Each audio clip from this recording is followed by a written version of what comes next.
যদি আপোনালোকে অৰুণোদয় 3.0 যিটো ফৰ্ম আছে এই ফৰ্মখন আপোনালোকে ফিল আপ কৰি কিনে জমা দিছে তেনেহ'লে কিন্তু আপোনালোকে এই ফৰ্মখন কিন্তু আপোনালোকে লাভ কৰিছে।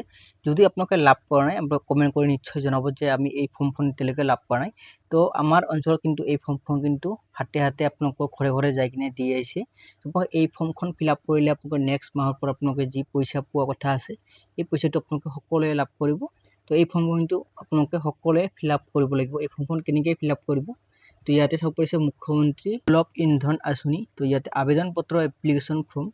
তো ইয়াতে আপোনালোকে চাব পাৰিছে আপোনালোকৰ ডিটেইলছ LPG কানেকশ্যনৰ যিটো ডিটেইলছ আছে এই ডিটেইলছসমূহ আপোনালোকে ইয়াতে কিন্তু দিব লাগিব।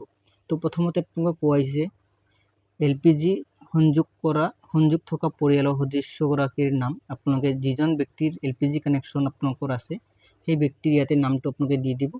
ইয়াতে পিতা ইয়াতে আপোনালোকৰ পিতাৰ নাম দিলে হ'ব, হাজবেণ্ডৰ নামটো আপুনি ইয়াতে দি দিব, যিহেতু হাজবেণ্ডৰ নামটোৱে মেনশ্যন বেছি হয়। তো আপোনালোকে ইয়াতে LPG কানেকশ্যনৰ যিটো মানে LPG কানেকশ্যন ID, আপোনালোকে LPG কানেকশ্যনৰ ID কিন্তু 16টা নম্বৰ থাকে। তো বহুত মানে কিন্তু কনজিউমাৰ নম্বৰ দি আছে। তো আপোনালোকে কিন্তু এই কনজিউমাৰ নম্বৰ নিদি আপোনালোকে LPG IDটো আপোনালোকে দিব।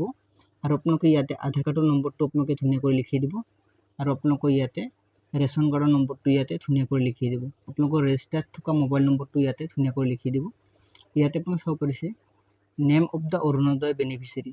তো যিজন ব্যক্তি অৰুণোদয় মানে নাম আছিল সেই ব্যক্তিৰ ইয়াতে আপোনালোকে নামটো দি দিব। আৰু ইয়াতে আপোনালোকে অৰুণোদয় IDটো দিব কৈছে। তো IDটো আপোনালোকে নাজানে, তো আপোনালোকে IDটো এনেকৈ ব্লেংক আপোনালোকে থৈ দিব। তো আপোনালোকে যিজন ব্যক্তি যাতে ফৰ্মখন ফিল আপ কৰি কিনে জমা দিব সেই ব্যক্তিও আপোনালোকে এই IDখন লিখি দিব পাৰিব। তো ইয়াতে মই টিক মাৰ্ক লগাব লাগিব। টিক মাৰ্ক লগাই কিনে আপোনালোকে ইয়াতে আপোনালোকে LPG কানেকশ্যন ইয়াতে আপোনালোকে চিগনেচাৰ কৰিব লাগিব। চিগনেচাৰ কৰিলে আপোনালোকে এই ফৰ্ম ফিল আপ কৰাটো হৈ যাব। তো মাহে মাহে কিন্তু আপোনালোকে 250 টকা ইয়াতে উল্লেখ কৰা আছে যে মাহে মাহে আপোনালোকে গেছ ক্ৰয় কৰিলে আপোনালোকে এই 250 টকাটো লাভ কৰিব। 1250 টকাৰ লগত এই 250 টকাটো কিন্তু আপোনালোকে লাভ কৰিব। যদি আপোনালোকৰ এই ফৰ্মখন লাগে আপোনালোকে নিশ্চয় কমেণ্ট কৰি জনাব, মই আপোনালোকক ভিডিঅ'ৰ মাধ্যমত আপোনালোকক দি দিম।